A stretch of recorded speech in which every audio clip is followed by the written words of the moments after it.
निष्ठा ऑनलाइन प्रशिक्षण में आप सभी का स्वागत है। आज मॉड्यूल 15 जिसका शीर्षक है पूर्व प्राथमिक शिक्षा के अंतर्गत हम सभी चर्चा करेंगे संख्यात्मकता पर। इस सत्र के उपरांत शिक्षकों में इस बात की समझ बन सकेगी कि आरंभिक गणित क्या होती है। आरंभिक स्तर पर बच्चों के लिए गणित की आवश्यकता की समझ भी विकसित हो सकेगी। गणित की तत्परता और शुरुआती संख्याओं की समझ के लिए हम किन प्रक्रियाओं का प्रयोग कर सकते हैं, इस बात की जानकारी हो सकेगी। प्रारंभिक संख्याओं को बढ़ावा देने के लिए हम किन शैक्षणिक प्रक्रियाओं का प्रयोग करते हैं, इस बात की समझ बन सकेगी। इसके साथ साथ शिक्षकों में इस बात की समझ भी विकसित हो सकेगी कि आरंभिक स्तर पर बच्चों के साथ हम किस प्रकार की गतिविधियां गणित विषय में कर सकते हैं। तो आइए सबसे पहले जानते हैं कि आरंभिक गणित क्या होती है। जब हम अपने परिवेश व दिनचर्या को देखते हैं तो हम पाते हैं कि जीवन के प्रत्येक क्षण और आसपास गणित ही गणित है। घड़ी का समय, भोजन की मात्रा, रोटियों की संख्या, पानी का आयतन, गिलास या लोटे की धारिता, थाली या प्लेट का व्यास व परिधि, कमरे की लंबाई चौड़ाई और ऊंचाई, वस्तुओं की तौल, दाल में पानी का अनुपात, खेत व मैदान का क्षेत्रफल आदि सभी गणित ही विषय वस्तु है। इसलिए हम कह सकते हैं कि गणित हमारे जीवन का अभिन्न अंग है।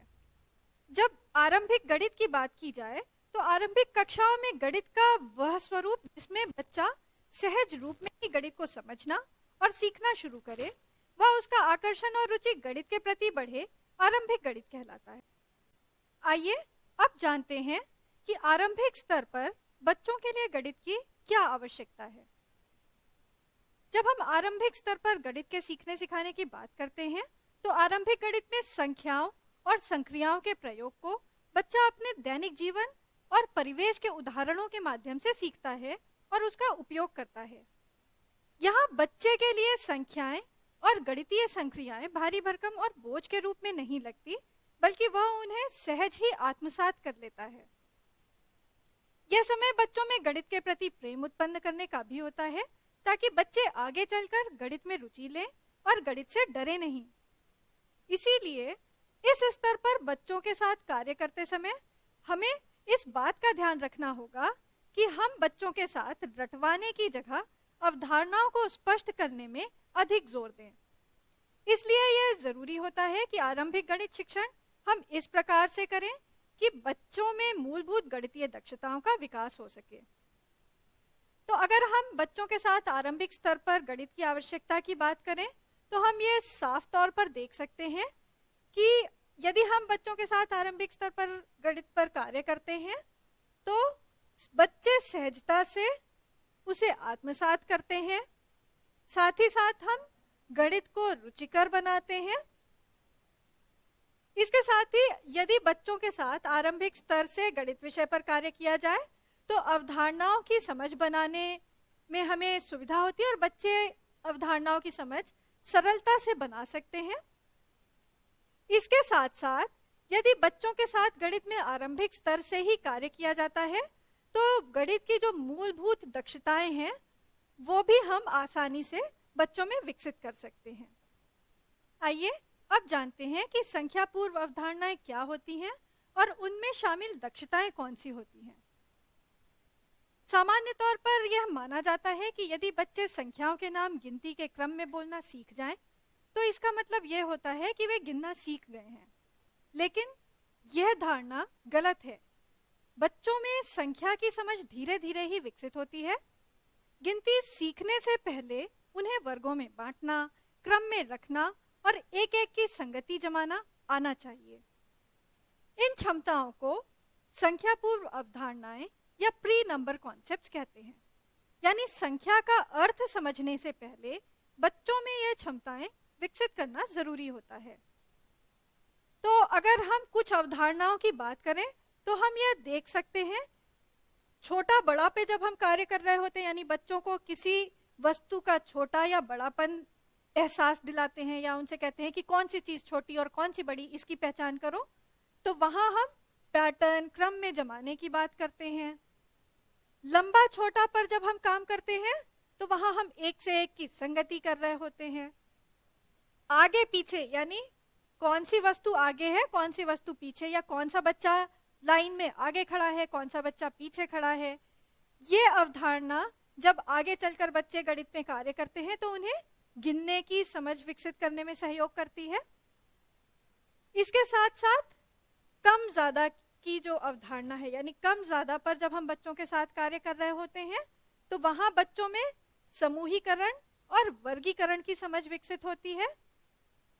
इसी के साथ साथ छोटे बच्चों के साथ में किसी वस्तु के मोटे या पतले होने पर जब हम कार्य करते हैं, उस बारे में बातचीत करते हैं, तो वहां हम बच्चों को वस्तुओं का एहसास दिलाते हैं, यानी जो वस्तु के गुण हैं या वस्तु के जो विशेषताएं हैं उससे उन्हें परिचित करवा रहे होते हैं। छोटे बच्चों को संख्या पूर्व अवधारणाएं हम किस प्रकार से समझा सकते हैं, आइए इससे संबंधित एक छोटा सा वीडियो देखते हैं।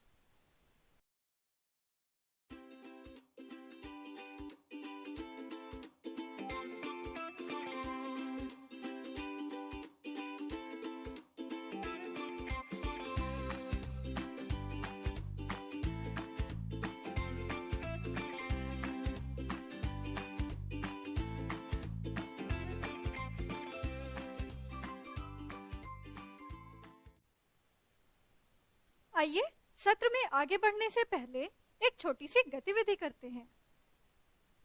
जरा विचार कीजिए कि विद्यालय आने के पूर्व बच्चे किन संख्याओं से परिचित होते हैं और पहले से ही उनका प्रयोग अपने दैनिक जीवन में कर रहे होते हैं।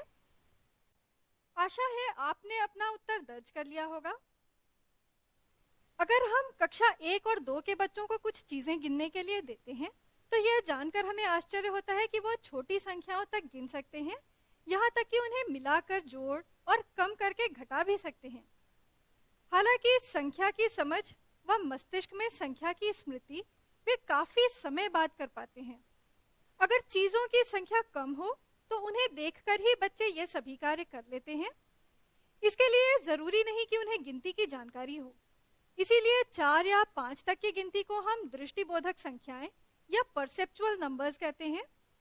इन संख्याओं का प्रयोग बच्चे दैनिक जीवन में सामान्यतः कर रहे होते हैं। बच्चे जैसे जैसे बड़े होते हैं वे संख्याओं को सहज रूप से समझने की अवस्था में आगे बढ़ते हैं।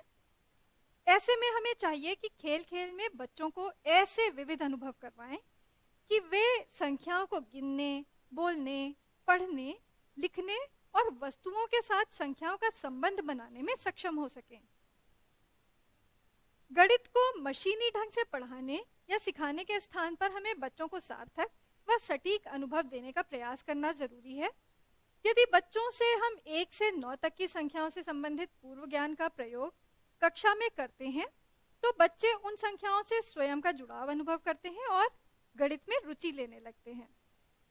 आइए अब जानते हैं कि गणित की तत्परता और शुरुआती संख्याओं की समझ के लिए हम किस प्रक्रिया को कक्षा में अपना सकते हैं। छोटे बच्चे स्वाभाविक गणितज्ञ होते हैं जो बड़ा क्या है उससे आकर्षित होते हैं और अपनी पसंदीदा चीजों के लिए अधिक की चाह रखते हैं।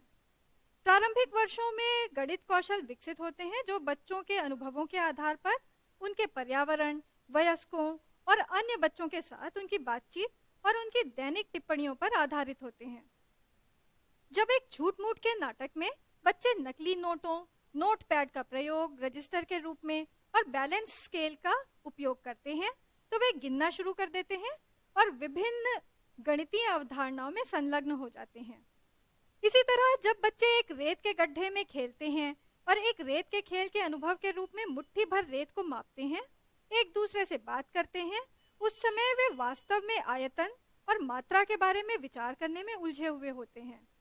जब ब्लॉक्स बना रहे होते हैं तो उस समय बच्चे बड़े, छोटे, लंबे जैसी शब्दावली का उपयोग करने के लिए अपने विचारों का विस्तार कर रहे होते हैं। पूर्व प्राथमिक विद्यालय में ऐसे अनुभव बच्चों की स्वाभाविक जिज्ञासा और उत्साह पर बनते हैं। इसके अलावा बच्चे पैटर्न ढूंढते हैं, मात्रा की तुलना करते हैं, एक दूसरे के ऊपर रखकर ब्लॉक का संतुलन करते हैं और ये सभी अनुभव बच्चों को भविष्य में सफलता पाने के लिए एक ठोस आधार विकसित करने में मदद करते हैं।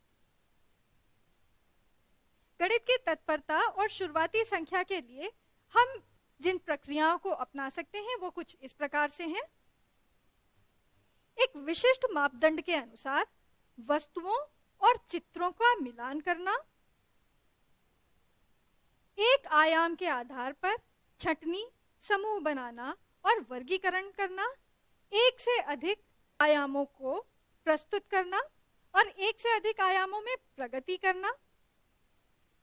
इसी के साथ साथ समस्या सुलझाना यानी समस्या समाधान, इसके अंतर्गत पहेलियां सुलझाना, चित्र पहेली को पूरा करने का कार्य बच्चे कर सकते हैं। पैटर्न और आकृति की पहचान की बात करें अगर, तो इसके अंतर्गत बच्चे आकृतियों को पहचानते हैं, उसमें पैटर्न जो दिख रहा होता है उसको पहचानते हैं और साथ ही साथ पैटर्न का विस्तार करते हैं। कुछ तर्क आधारित गतिविधियां भी बच्चों के साथ करवाई जा सकती हैं। इसमें किन चीजों का किन से संबंध है वाली गतिविधियां या पहेलियां बच्चों के साथ हम कक्षा में कर सकते हैं। इसके साथ साथ तुलना करना व मापना, यानी कि जैसे इसके लिए हम संख्या यानी छोटा बड़ा, वजन यानी अधिक कम, ऊंचाई यानी लंबा छोटा, लंबाई यानी लंबा छोटा या ठिगना, दूरी यानी दूर पास और आयतन यानी अधिक और कम आदि का कार्य करा सकते हैं। फिर हम बच्चों में अनुक्रमिक सोच को भी विकसित करने के लिए कुछ गतिविधियां कर सकते हैं, जैसे चीजों के क्रम को समझना, सबसे पहले क्या आता है या इससे क्रमिक स्थितियों को समझने का हम बच्चों के अंदर आधार विकसित कर सकते हैं। तो हम वहां पर पहले और बाद में आने वाली वस्तुओं या संख्याओं या किसी लाइन में खड़े हुए बच्चों को देखकर उनसे पहचानने को कह सकते हैं। इसी के साथ साथ हम स्थानिक समझ या स्थानिक संबंध के बारे में भी बच्चों को समझ दे सकते हैं।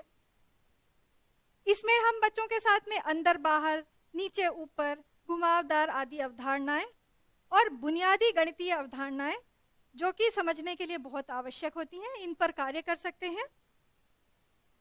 इसी के साथ साथ आमने सामने बातचीत का प्रयोग किया जा सकता है। इसके अंतर्गत आधारभूत संख्याओं के साथ वस्तुओं का मिलान और प्रत्येक वस्तु के लिए एक गणना शब्द का उपयोग करना, स्पर्श और गिनती करने का कार्य करवाया जा सकता है। इसी के साथ साथ समूह निर्माण का कार्य बच्चों के साथ किया जा सकता है, जिसमें समूह या वस्तुओं के समूह के निर्माण से शुरुआत, संख्या में प्रगति करने का कार्य हम बच्चों को करने को दे सकते हैं। इन सभी कार्यों को करने के साथ साथ फिर हमारा एक मुख्य कार्य आता है संख्या बोध पर बच्चों की समझ विकसित करने का। यहाँ बच्चों को संख्याएं गिनना और बताना कि कितनी है, इस पर कार्य किया जाता है। आइए अब जानते हैं कि प्रारंभिक संख्याओं को बढ़ावा देने के लिए हम किस प्रकार की शैक्षणिक प्रक्रियाएं बच्चों के साथ कक्षा में कर सकते हैं। हम कक्षा में बच्चों के साथ कहानी की पुस्तकों का प्रयोग कर सकते हैं, जिसमें संख्यात्मक तर्क को प्रोत्साहित किया जा रहा हो। इसके साथ साथ क्रमिक संख्याओं का उपयोग करने के लिए रोजमर्रा की स्थितियों और वास्तविक जीवन के उदाहरणों को हम समझने के लिए बच्चों को प्रेरित कर सकते हैं। वस्तुओं या सामग्री का प्रयोग करने के लिए जैसे ब्लॉक, इंटरलॉकिंग खिलौने का प्रयोग हम इन छोटे बच्चों के साथ कर सकते हैं। इसी के साथ साथ हम चित्र पठन, जिक्सॉ पजल या 4-5 टुकड़ों वाली कोई पजल या पहेली का पूरा करने का कार्य भी हम करवा सकते हैं कक्षा में। इसी में हम लर्निंग मेज यानी भूल भुलैया, छांटना, समूह में गतिविधियां यानी एक समय में 2-3 विशेषताओं के साथ में कार्य करने का जो गतिविधियां हैं वो हम बच्चों के साथ करवा सकते हैं। इसके साथ साथ पैटर्न बनाने का कार्य भी बच्चों के साथ किया जा सकता है, जिसमें दिए गए अनुक्रम में पैटर्न को फिर से प्रस्तुत करना और स्वयं बनाने का कार्य बच्चे करते हैं। मिलान, वर्गीकरण करने का कार्य हम कक्षा में करवा सकते हैं, जिसमें बच्चे मिलान करते हैं, छटाई या वर्गीकरण, अनुक्रमण, अलग करने की गतिविधियों को क्रमबद्ध करने के लिए ठोस वस्तुओं का उपयोग करते हैं। ऐसी गतिविधियां जहां बच्चों को कप और चश्मे का उपयोग करके आकलन करने और गैर मानक मापन करने की जरूरत होती है, जैसे कि मुट्ठी भर चीनी, चुटकी भर नमक या एक बित्ता। इस तरह के जो अवधारणाएं हैं जहां हम गैर मानक मापन कर रहे होते हैं, इसका प्रयोग हम कक्षा में कर सकते हैं और इस पर आधारित कुछ गतिविधियां बच्चों के साथ हम करवा सकते हैं। बच्चे जहां सक्रिय रूप से भाग ले सकते हो, वहां हमें अपनी सहायता के साथ प्रयोगों का आनंद लेने के लिए उन्हें प्रोत्साहित करना चाहिए, जैसे खिलौने को तैराना, नींबू पानी बनाते समय चीनी को घोलना इत्यादि। जहां वे सुनाते हैं कि एक दिन पहले क्या हुआ या उन्होंने अपने पसंदीदा क्षेत्र की यात्रा के दौरान क्या किया, हम कुछ इस प्रकार की गतिविधियां भी उनके साथ करवा सकते हैं। इसी के साथ साथ किसी खास दिन का इंतजार करते हुए दिन गिनना, जैसे कि जन्मदिन का उत्सव, त्योहार, इन सब के लिए ठोस सामग्री जैसे टहनियां, डंडियां, चित्र या नंबर कैलेंडर का हम प्रयोग कर सकते हैं। आइए एक छोटी सी गतिविधि करते हैं। आप जिस कमरे में बैठे हैं उसे ध्यान से देखें और लिखें कि आपको उस कमरे में अंक या संख्याएं कहां-कहां दिखाई दे रही हैं। अब विचार कीजिए और लिखिए कि बच्चे अपने आसपास अंक कहां-कहां देख पाते हैं। आशा है आपने अपना उत्तर दर्ज कर लिया होगा। आइए एक छोटा सा वीडियो देखते हैं।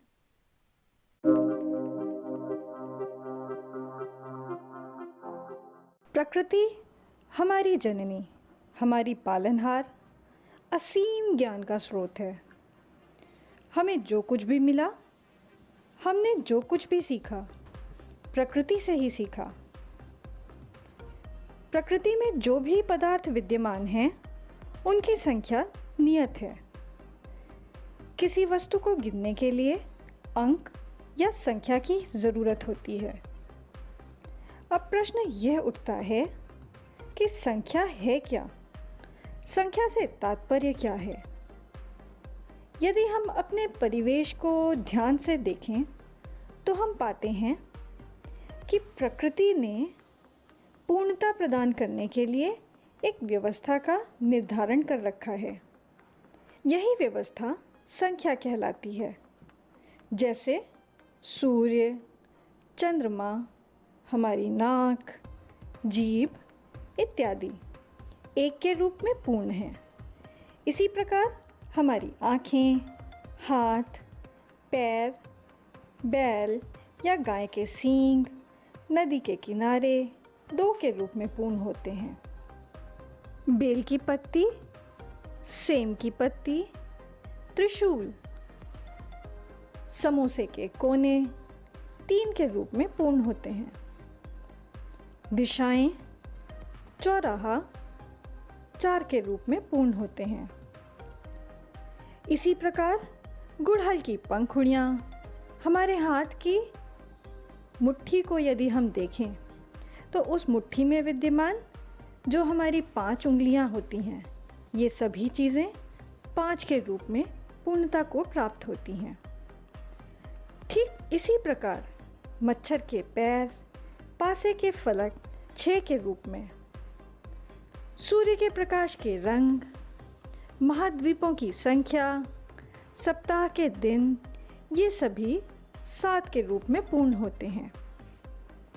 इसी प्रकार मकड़ी के पैर, ग्रहों की संख्या तथा नवरात्र में 9 की व्यवस्था पूर्णता को प्रदान करती है। इस प्रकार यह संख्या सतत चलती रहती है और हम असंख्य की संख्या तक पहुंच जाते हैं।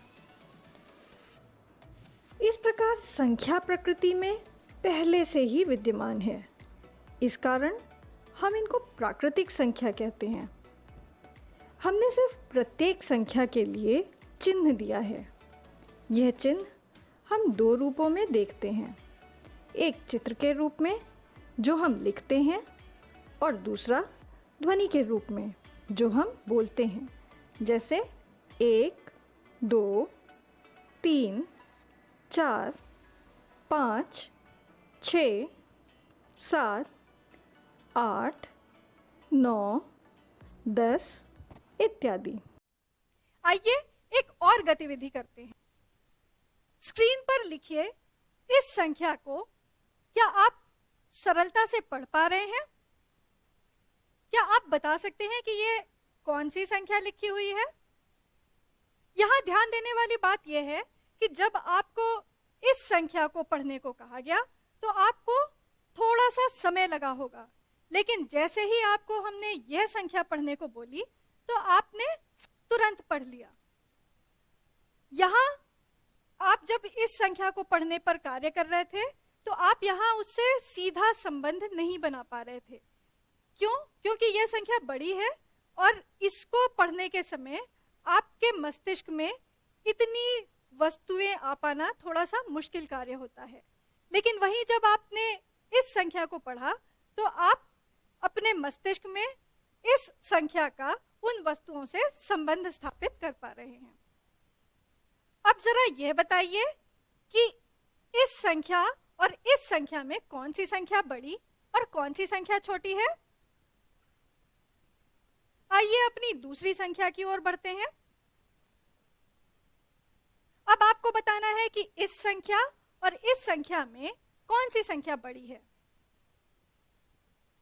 जब आपने इन दोनों संख्याओं के बीच तुलना करने का कार्य किया तो आपको थोड़ा सा समय लगा होगा, क्योंकि यहां संख्या बड़ी थी और वही कार्य जब आपने इस संख्या के और इस संख्या के बीच में तुलना करने का किया तो आप यहां आसानी से और सरलता से इसकी तुलना कर पाए। क्योंकि यह संख्या छोटी थी, आप इसका जो अनुमान है वो अपने मस्तिष्क में बैठा पाए। आप कल्पना कर पाए कि 32 कितनी होंगी वस्तुएं या 23 वस्तुएं कितनी होंगी, और उसके आधार पर आपने इसकी तुलना आसानी से कर ली। इस प्रकार से हम ये कह सकते हैं कि संख्या की समझ के लिए हमें गिनने या मात्रा की समझ होना जरूरी है, जैसा कि हमने अभी पीछे एक गतिविधि में भी देखा था।